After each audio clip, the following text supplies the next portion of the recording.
atau lusa malah jual. Mungkin bila-bila hidup berubah, namun kini kala ini watak sebegini aku berlakonkan. Cinta ni biasa cerita orang sihat, kita ni selalu dengan orang sakit kan. Jadi dia jarang cakap tentang cinta. Tapi sebenarnya secara umumnya, kalau saya baca-baca pun dari aspek psikologi pun, cinta ni dia basic human feeling kan, perasaan asas manusia. Lahir-lahir manusia tu dia memang ada perasaan, dan salah satu perasaan yang package datang tu adalah perasaan cinta. In fact, antara perasaan cinta yang paling fundamental adalah bila berlaku kelahiran, berlaku surge of hormon oksitosin nama dia, yang dilembeskan oleh ibu selepas kelahiran. Dan hormon itu adalah hormon yang menyebabkan terus terbit rasa cinta dan sayang kepada baby yang dia ada, sehingga menghasilkan susu. Sehingga dia rasa dia perlu menghasilkan susu untuk anak ini. And so itu antara basic building block of love lah. And tapi of course dia berkembang, semakin orang besar, bila dia masuk usia remaja, lain bentuk love dia.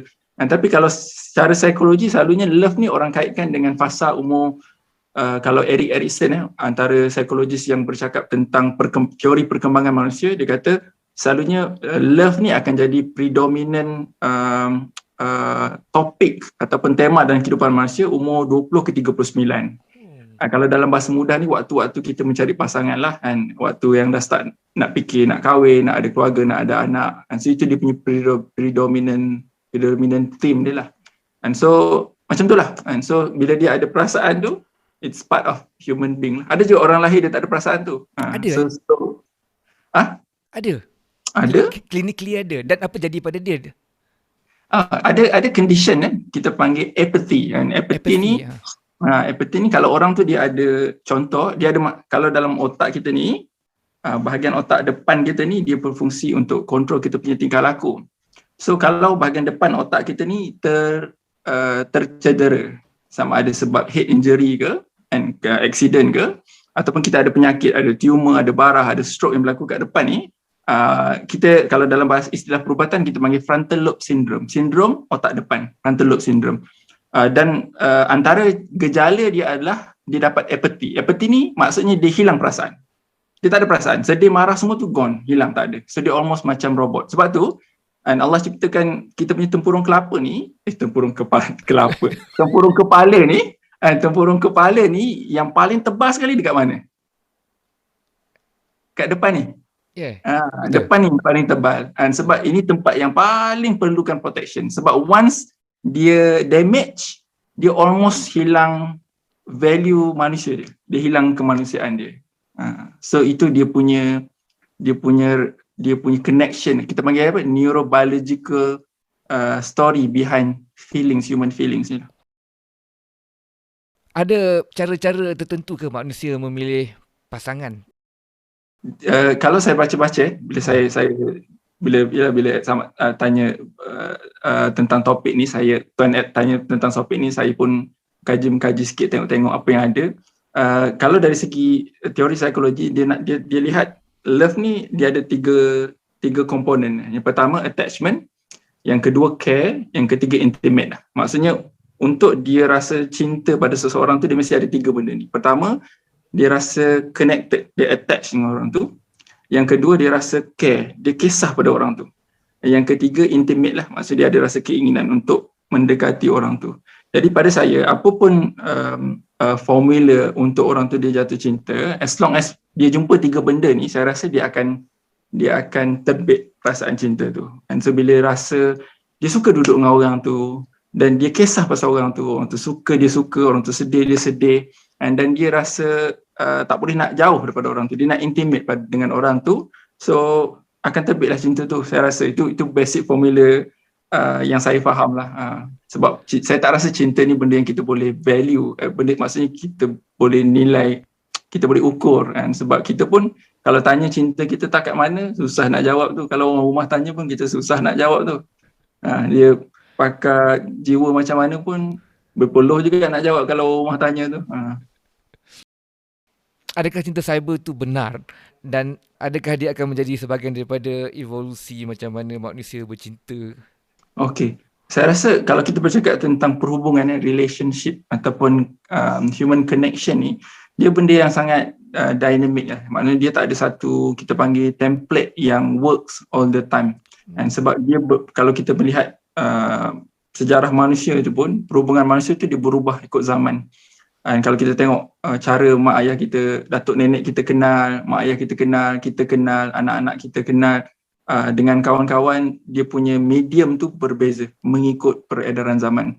Dan saya juga percaya cara manusia in the future membina perhubungan tu dia akan lebih kompleks, dia akan lebih complicated. Dan saya dah start nampak di mana kalau dekat klinik kita dah start ada patient yang bila cerita-cerita putus cinta katanya. Dan kita tanya siapa dia punya pasangan. Dia kata orang Jerman. Orang Jerman, mana jumpa orang Jerman ni? Dia kata ni remaja ni. Dia kata sama-sama kenal masa main game. And so masa online gaming and kenal. And from then build relationship. So 5-10 tahun dulu kita tak jumpa kita punya bentuk-bentuk relationship macam ni. And so mak ayah dulu dia jaga anak dia kena kacau kat jiran, orang depan rumah belakang, rumah depan, dan kawan-kawan kat sekolah tu je. And tapi parents hari ni dia kena cautious dengan anak gadis, anak bujang punya potensi untuk berlaku keterikatan emosi tu dengan siapa-siapa saja, as long as dia ada this window untuk dia keluar daripada dunia ni. So boleh sebut tentang cinta cyber tu, saya rasa itu benda yang possible untuk jadi medium utama manusia mengenali orang lain, mencari pasangan dan sebagainya. So kitalah yang sebenarnya kena memikirkan dari sudut budaya, agama, keluarga kita, nilai, macam mana kita nak kendalikan benda ni, sebab it will be there and kita tak boleh deny, and dia akan ada, dia akan jadi rencah kehidupan. Dan hari ni dah nampak putik-putik dia, macam mana kita akan macam mana dia akan bagi kesan pada kehidupan kita tu, itu yang kita kena fikir-fikirkan lah. Tangan dikocek, jalan menyengit, mata kabung mi. It is really a pleasure to have this conversation with you.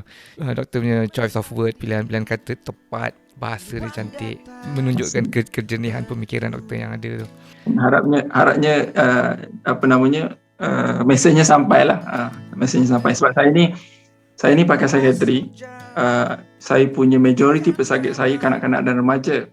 Jadi saya bukan sekadar melihat mereka ni sebagai pesakit, tapi saya melihat mereka ni sebagai kita punya pewaris ataupun future generation lah. And so yang sampai kat saya ni selalunya kes-kes yang ekstrim and macam-macam masalah.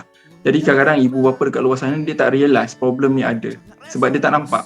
And dia jumpa yang baik-baik, dia nampak yang baik-baik. And tapi risiko untuk anak-anak kita ni terdedah dengan macam-macam problem, macam-macam masalah tu sebenarnya ada. And walaupun Saudara Ed kata jangan cerita benda-benda heavy, tapi kalau borak dengan saya dia akan bawa kepada benda-benda yang heavy juga.